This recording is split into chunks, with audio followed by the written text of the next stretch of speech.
On Saturday, the 30th of April, 2022. Here he is, Harold H. Peacock, who's Ipswich's historian. I know. And you can go on to historyouthere.com and you also replay it on a Friday. This is a great yarn. This is about a bloke, Ipswich is 7 times world champion. We've never heard of the bludger. How are you there, Harold H?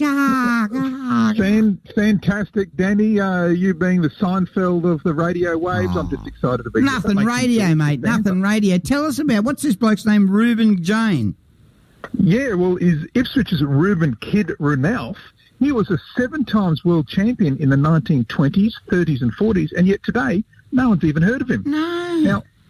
Now, Ruenalf, he claimed a world record for ball punching 7 times, which in itself is the world's best. Danny, he came from a family. That's the squirrel grip in rugby. What's ball punching? Well, it's a speed ball. The ball up at face height, and you're punching away. Boxing.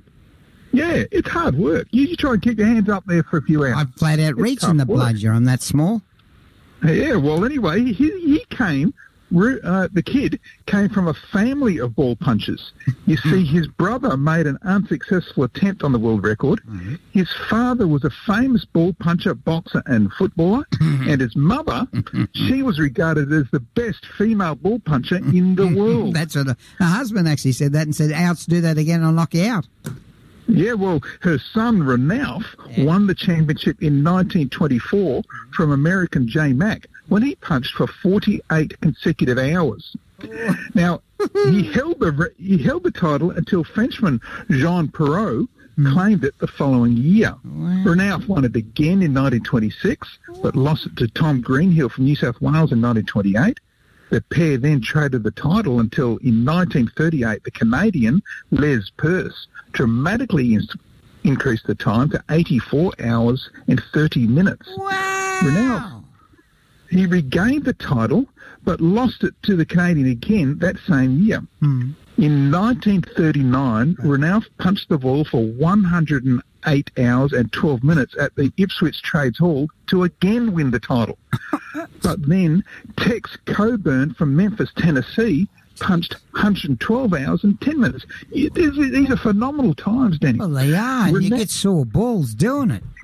Oh, you do, and your fists are right up there. Anyway, Ruenalf made another attempt that same year and beat Tex's time.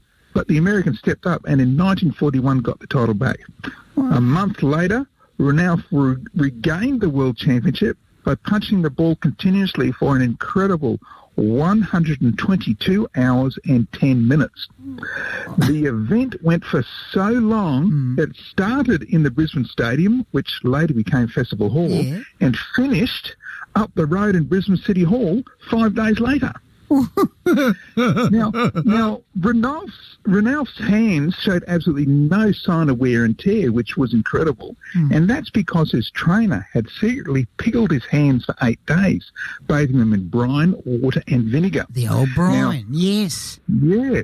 Now, Ruenalf lived in Ipswich and Mortimer Street and Canning Street for much of those glory years and kept his world championship belt there. In 1941, he enlisted in the RAF for the Second World War, but he had a problem because he didn't know what name to enlist under. That's because he never had a birth certificate. He got married under what was apparently his father's name, Brown, so tried that.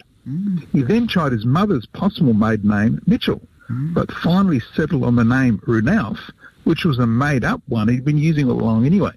You see, the name came from his father, George, who had himself been a famous boxer. George has been billed as the Maori, although he wasn't from New Zealand at all. It was thought he might have been part Hawaiian. But no one for sure knew either his name or nationality, and it was a total mystery even to his own family. George had taken the name Ruenalf because it was the name spelt backwards of the favourite of the 1894 Melbourne Cup. Oh, it gets deeper.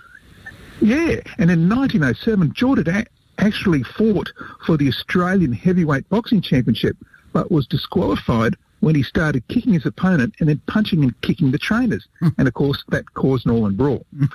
So even though Ipswich's Reuben Kid Ruenalf was a 7 times world champion, and his family were also famous boxers, he remains completely forgotten today, which I just don't understand. I don't. Even the World Guinness records, they don't seem to recognise him because they have the longest speedball marathon as being only 44 hours and 45 minutes by some guy in Greensboro, North Carolina.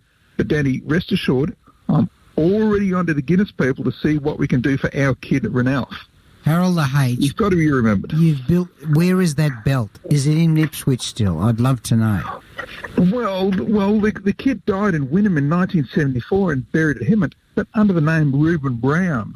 So I'm still trying to track down. I would love to see it. It'd be a piece of Ipswich history that's got to be on display. Well, not only that, it would be made properly. You should get on to Jack Sim. He's got contacts everywhere in the cemetery, ones that are alive, not dead. So I can give you Jack's number because he could help you trace that. He'd love that. Mate, yeah, let's give it a go and get some recognition in the Guinness World Records as mate, well. What a great story! But you are the best building researcher I know. You just build. It's like building blocks. It's like DNA. Just comes and comes and comes. Mate, now how do we get a copy and read that somewhere? Yeah, go to historyouthere.com. The whole story and photos of the kid and Brisbane Stadium will all be online first thing tomorrow morning. Historyouthere.com. And that was, and always will be, Harold the H. Peacock on West Bremer Radio.